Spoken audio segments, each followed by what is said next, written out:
Los Angeles के एक airport पर फ्लाइट अटेंडेंट्स जेनी और पॉला अपनी रेड आई फ्लाइट की तैयारी कर रही होती हैं जब कैप्टन फॉरेस्ट और को पायलट विल्सी उनसे बात करते हैं और बताते हैं कि थंडरस्टॉर्म्स की वजह से पैसेंजर लिस्ट कम है और विल्सी चुपके से एक मेडिसिन ले रहा होता है, एक ऐसी बीमारी के लिए जो वो सबसे छुपा रहा होता है। थोड़ी देर बाद अटेंडेंट्स आज रात के अजीब पैसेंजर्स से मिलती हैं जिसमें जॉर्ज नाम का एंटी सोशल टीन फ्लायर होता है। बेव और उसका म्यूट पार्किंसन से अफेक्टेड हस्बैंड डॉक्टर किंगस्टन होते हैं। नर्वस आर्मी मेडिक शिला होती है। काम लुइस होती है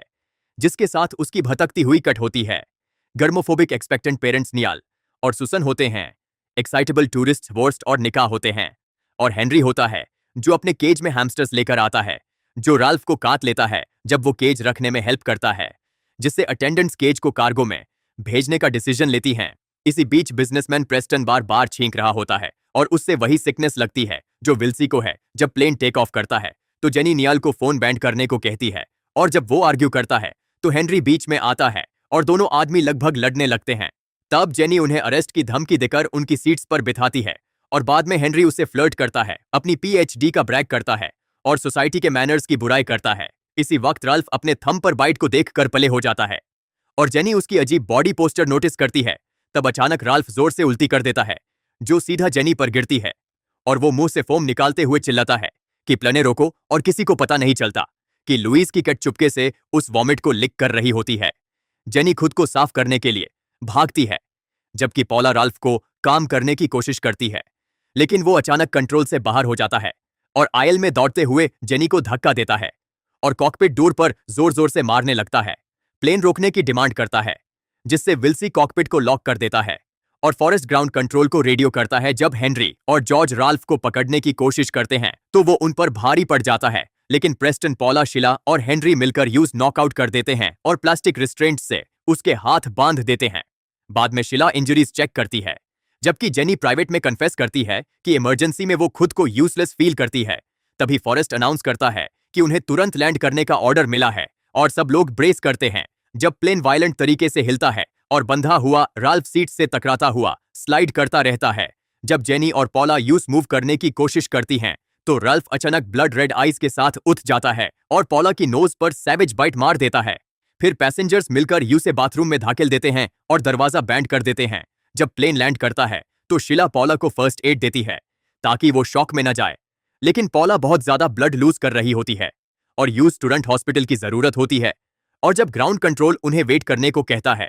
तो गुस्से में फॉरेस्ट ऑर्डर्स इग्नोर करके प्लेन को एक एम्प्टी गेट की तरफ ले जाता है जिसे बैगेज हैंडलर एड टाइम पर खोल देता है। फॉरेस्ट और विल्सी बाथरूम डोर को पकड़ कर रखते हैं जब तक सब पैसेंजर्स बाहर नहीं निकाल जाते। सिर्फ बेव और किंगस्टन को एक्स्ट्रा हेल्प चाहिए होती है और एड सबको गेट कॉरिडोर से ले जाता है, लेकिन वहां पहुंचकर पता चलता है कि एग्जिट डोर लॉक्ड है और रेडियो भी काम नहीं कर रहा, जिससे वो उन्हें एक एम्प्लॉई एंट्रेंस से स्टेजिंग एरिया में ले जाता है जहां यूज पता चलता है कि हर डोर लॉक्ड है और पावर बॉक्स से कंफर्म होता है कि पूरा एयरपोर्ट लॉकडाउन में है और सिक्योरिटी कैमरास उनकी हर मूवमेंट देख रहे होते हैं। इस बात पर सब लोग आर्ग्यू करने लगते हैं कि क्या करना चाहिए। तभी अचानक साइरन्स की आवाज सबको विंडो की तरफ खींच लेती है जहां वो एम्बुलेंसेस और पुलिस कार्स की झलक देखते हैं, लेकिन तुरंत ग्लास कवर कर दिया जाता है और एक ठंडी आवाज अनाउंस करती है कि अब वो क्वारंटीन में है और अगले इंस्ट्रक्शंस का वेट करना होगा। पैसेंजर्स घबरा कर अपने फैमिलीज को कॉल करते हैं और केओस के बारे में बताते हैं। फिर सब गुस्से में जेनी पर चिल्लाने लगते हैं जैसे एयरलाइन की सारी गलती उसकी हो, जिससे जेनी खुद को डिफेंड नहीं कर पाती।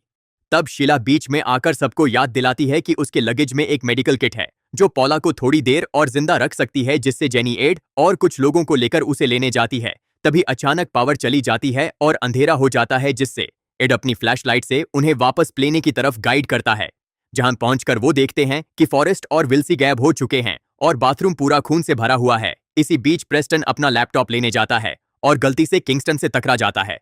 जो अपनी व्हीलचेयर में अकेला बैठा होता है, जबकि बेव गायब होती है और वो अपनी आंखों से फ्लोर पर पड़े प्लास्टिक रिस्ट्रेंट्स की तरफ इशारा करता है जो किसी ने चाबा कर तोड़ दिए होते हैं। इसी वक्त एड कारपेट काटकर एक हैच तक पहुंचता है जो बैगेज होल्ड में जाता है, जहां से जेनी शीला का मेडिकल किट निकाल लेती है और नियल अपने सूटकेस से एक गुन निकाल लेता है, जबकि एड एक छोटे से जानवर को देखकर घबरा जाता है और कहता है कि वो रट है, लेकिन हेनरी इंसिस्ट करता है कि वो उसका हैमस्टर है क्योंकि उसने ब्रोकन केज देख लिया था। जब जेनी वापस बाहर चाद कर आती है तो वो देखती है कि प्रेस्टन का लैपटॉप खून से भरा हुआ है और कॉरिडोर के एंड पर विल्सी चारों हाथों पर भागता हुआ दिखाई देता है, पूरे खून में लिपटा हुआ और उससे पहले कि वो रिएक्ट करे इन्फेक्टेड फॉरेस्ट पीछे से उस पर झपटा है और उस पर अटैक करता है। तब बाकी लोग दौड़कर उसकी हेल्प करते हैं, लेकिन उनके पंचेस का कोई असर नहीं होता, जिससे मजबूरन नियाल गुन से फॉरेस्ट को गोली मार देता है और खून उसके चेहरे पर छिदक जाता है। ग्रुप तुरंत गेट कॉरिडोर की तरफ भागता है, जहां वो किंगस्टन को व्हीलचेयर से गिरा हुआ और प्रेस्टन को बेहोश पाते हैं, जिसे नेक पर बिटे लगा होता है, और पास ही जेनी बेव को रोती हुई हेल्प मांगते देखती है, लेकिन वो तुरंत ज़ोंबी बनकर उस पर झपटती है, जिससे ग्रुप दरवाजा बैंड करके यूस अंदर फंसा देता है। फिर सब रीग्रुप करते हैं, जहां शीला पॉला का ट्रीटमेंट करती है और सुसन नियाल के चेहरे से खून साफ करती है और दोनों एक दूसरे को किस करते हैं, जबकि हेनरी और एड डोर बैरिकेड करते हैं और जेनी फ्लोर पर खून की बूंदें नोटिस करती है और घबरा कर सबको चुप करा देती है और कैप्टन की डेथ के बाद खुद कमांड ले लेती है। तब शीला बताती है कि ये डिजीज किसी नोन इलनेस जैसी नहीं लगती और जेनी को न्यूज में देखी हुई क्वारंटीन बिल्डिंग याद आती है।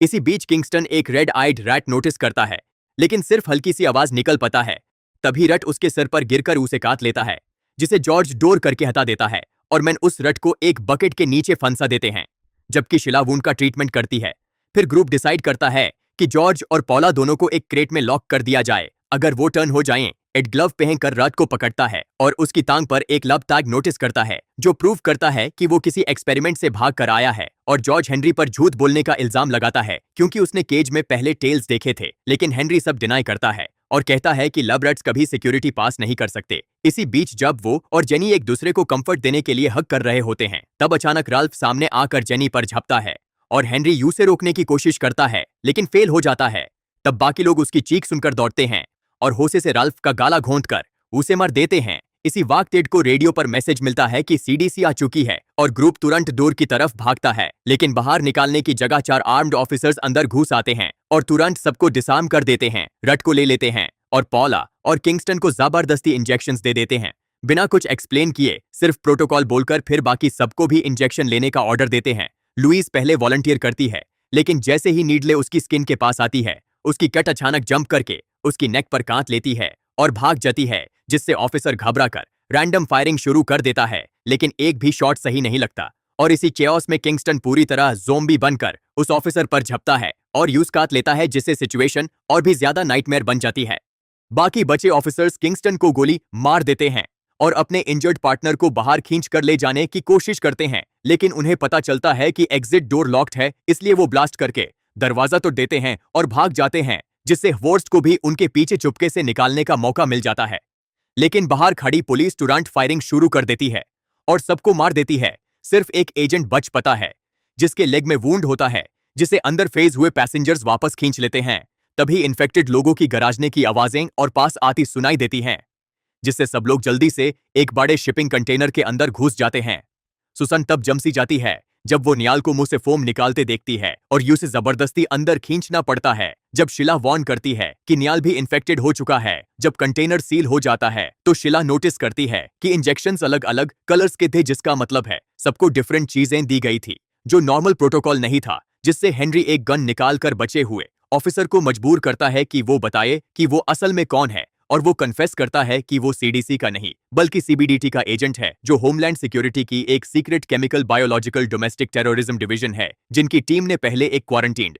अपार्टमेंट पर रेड की थी, लेकिन वहां कोई सर्वाइवर्स नहीं मिले। सिर्फ एक एटिक मिला जो बायो टेरर लैब बना हुआ था, जिसे एक कल्ट चला रहा था, जो एक रेजिस्टेंट सब्जेक्ट से क्यूरे बनाने की कोशिश कर रहा था, लेकिन डिजीज और ज्यादा डेंजरस बना दिया और अब पैसेंजर्स को अपने नेक्स्ट टेस्ट ग्रुप के रूप में यूज करने वाले थे। जब वो बताता है कि रैट्स ही इन्फेक्शन कैरी करते हैं, तब वो अचानक गन छीनकर खुद को मार लेता है, जिससे निक्का पैनिक में आ जाती है और एड को याद आता है कि टर्मिनल में एक पुराना ड्रेनेज टनल है जो फ्लड कंट्रोल के लिए यूज होता था, जिससे वो लोग एस्केप कर सकते हैं। लेकिन जैसे ही वो मूव करने वाले होते हैं, विल्सी अचानक कंटेनर के ऊपर से आ जाता है और एड के आर्म को काट लेता है, जिससे हेनरी गोली चलाने की कोशिश करता है, लेकिन गन एम्प्टी होती है। तब एड जॉर्ज को कंट्रोल बटन दबाने को चिल्लाता है, जिससे कंटेनर ऊपर उठता है और विल्सी स्टील बीम में क्रश हो जाता है। बाहर निकालने के बाद वो सब एड को फॉलो करते हुए डार्क टर्मिनल में बढ़ते हैं।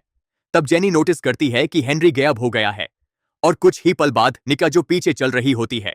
अचानक अंधेरे में खींच ली जाती है और चीखने लगती है, जिससे सब लोग डरकर स्टेयर्स की तरफ भागते हैं। इसी बीच हेनरी चुपके से एक हिडन बैग से दूसरी गन निकाल लेता है, जबकि बाकी लोग भाग रहे होते हैं। तब जेनी गिर जाती है और पॉला को पूरी तरह ज़ोंबी बना हुआ देखती है, जिससे यूज मजबूरन अपनी दोस्त की डेथ एक्सेप्ट करनी पड़ती है और एक wrench से लड़कर पॉला को प्लेटफॉर्म से नीचे गिरा देती है। रिग्रुप होने के बाद वो एक ऑफिस में पहुंचते हैं जहां ब्लूप्रिंट्स ढूंढते हैं और वॉल में एक पाथ मिलता है जो ड्रेनेज टनल की तरफ जाता है। तब जॉर्ज बताता है कि उसने हेनरी का बग चुरा लिया था और उसके अंदर सस्पिशियस लैब डॉक्यूमेंट्स और एक मिस्टीरियस बॉक्स मिला है, लेकिन उससे खोलने से पहले ही सुसन और इन्फेक्टेड नियल उन पर हमला कर देते हैं। तब हेनरी वापस आता है और दोनों को गोली मार देता है। एड तब समझ जाता है कि हेनरी को भी बाइट लग चुकी है और जॉर्ज फाइनली बॉक्स खोलता है जिसमें मेडिसिन और एक सिरिंगे होती है। तब हेनरी कन्फेस करता है कि रट्स वही लेकर आया था और वो उस कल्ट का लॉयल मेंबर है जिसका गोल ह्यूमैनिटी को खत्म करना है क्योंकि इंसानों ने दुनिया को बर्बाद कर दिया है। फिर वो जेनी को गन से थ्रेटन करता है ताकि जॉर्ज एंटीडोट उसके हवाले कर दे और जब एड उसे रोकने के लिए जंप करता है तो हेनरी उस गोली मार देता है जिससे सब लोग दार कर वियल उसके हवाले कर देते हैं। हेनरी एंटीडोट को अपने वुंड से निकले खून के साथ मिक्स करता है और सीधा अपनी आंख में इंजेक्ट कर लेता है और बोस्ट करता है कि कल्ट के मेंबर्स कई एजेंसीज में घुसे हुए हैं। इसी वजह से वो रट्स को सिक्योरिटी से इजीली अंदर ले आया और अब पावरफुल महसूस करते हुए वो जॉर्ज और ब्लूप्रिंट्स को पकड़ लेता है, जेनी को जमीन पर गिरा देता है और अपने हॉस्टेज के साथ टर्मिनल के गहरे अंधेरे में भाग जाता है। जेनी चक्कर खाती हुई मुश्किल से खड़ी रहती है जब शिला पहले बाहर जाती है और कुछ मिनट्स बाद जेनी भी उसके पीछे निकालती है, लेकिन तुरंत इन्फेक्टेड प्रेस्टन उसके सामने आ जाता है और यूज हॉलवे में चेस करता है जहां जेनी मुश्किल से यूज किक करके दूर करती है और यूज एक हेवी मशीन हैच के नीचे लूरे करती है। फिर बार बार मेटल लिड उस पर गिराती है जब तक उसका स्कल टूट नहीं जाता। फिर वो जॉर्ज को ढूंढने के लिए आगे बढ़ती है और दूसरे राउट में मुड़ जाती है जब वो पास में निका को फुली ट्रांसफॉर्म्ड ज़ोंबी के रूप में देखती है। फिर वो एक दूसरे रूम में घुसती है जहां उसकी टक्कर शीला से होती है जो फॉलन ऑफिसर से थर्मल गॉगल्स ले आई होती है और चुपके से जेनी को पहना देती है। फिर बताती है कि यूज बेटे लग चुकी है और जेनी को ऑर्डर करती है कि वो जॉर्ज को ढूंढे जबकि वो टाइम बाय करेगी और शिला मैन रूम में वापस जाकर जोर जोर से चिल्लाती है ताकि सब इन्फेक्टेड उसकी तरफ आ जाएं और जल्दी ही ज़ॉम्बीज उस पर टूट पड़ते हैं और यूज चीयर फाड़ देते हैं। जेनी उस होल तक पहुंचती है जो हेनरी ने वॉल में बनाया था ड्रेनेज टनल तक पहुंचने के लिए, लेकिन अंदर जाने से पहले ही ज़ॉम्बीफाइड लुइस उस पर हमला करती है जिसे जेनी रेंच से मर कर गिरा देती है। फिर वो नैरो पैसेज में क्रॉल करती है और गॉगल्स की मदद से चमकते हुए ब्लड ड्रॉपलेट्स फॉलो करती है और कुछ हार्मलेस माइस देखकर थोड़ी देर पैनिक हो जाती है, लेकिन रिलीफ मिलता है जब पता चलता है कि वो लब रट्स नहीं हैं। ब्लड ट्रेल फॉलो करते हुए यूज ब्लूप्रिंट्स और हेनरी की शर्ट मिलती है जो एक लैडर के पास पड़ी होती है जो ड्रेनेज टनल में जाती है। जब वो नीचे झांकती है तो जॉर्ज दिखाई देता है जो वार्न करता है कि एंटीडोट फेल हो गया और हेनरी अब ज़ोंबी बन चुका है, लेकिन जेनी फिर भी नीचे उतरती है। तभी अचानक ब्लड उसके वाइजर पर गिरता है और हेनरी अंधेरे से निकालकर मॉन्स्टरस स्ट्रेंथ के साथ उस पर हमला करता है और यूज जोर से टनल में फेंक देता है जिससे गॉगल्स उसके हाथ से गिर जाते हैं। तब जॉर्ज जल्दी से गॉगल्स पकड़कर गन उठाता है और हेनरी पर बार बार फायर करता है जिससे जेनी को मौका मिलता है गॉगल्स वापस लेने का और एक फाइनल रेंच ब्लो से हेनरी का स्कल क्रश कर देती है। तभी अचानक बाहर से रोरिंग फ्लेम्स हैच से अंदर घुसने लगती हैं क्योंकि रेस्क्यू टीम्स टर्मिनल पर फायर बॉम्बिंग शुरू कर चुकी होती हैं और जब एग्जिट ब्लॉक हो जाता है तो जेनी एक बैगेज छूटे ढूंढ लेती है, पैनल को किक करके खोलती है और जॉर्ज को नीचे जाने को कहती है, लेकिन वो दार के मारे हेसिटेट करता है। तब जेनी उससे गॉगल्स देकर पहले नीचे भेजती है जबकि एक्सप्लोजन्स टनल्स को हिला रहे होते हैं। फिर जेनी खुद नीचे उतरती है, लेकिन जल्दी ही इन्फेक्शन बढ़ने से वो लड़खड़ा कर उल्टी करने लगती है। फिर भी जॉर्ज यूजे छोड़ने से मना कर देता है और जेनी उसके लिए खुद को संभालते हुए आगे बढ़ती रहती है जब तक वो लोग फाइनली बार्ड एग्जिट तक नहीं पहुंच जाते जहां जॉर्ज आसानी से बर्स के बीच से निकाल जाता है, लेकिन जेनी पूरी तरह ज़ोंबी बन जाती है और बार्स के बीच से हाथ निकालकर उसे पकड़ने की कोशिश करती है, लेकिन उसका बॉडी वहां से निकल नहीं पाता जिससे जॉर्ज अपनी जैकेट छोड़कर बाहर भाग जाता है और रात में आजाद हो जाता है। जबकि दूसरी तरफ लॉइस की इन्फेक्टेड कैट भी रेक्वेज से निकलकर चुपके से सिटी की तरफ बढ़ जाती है।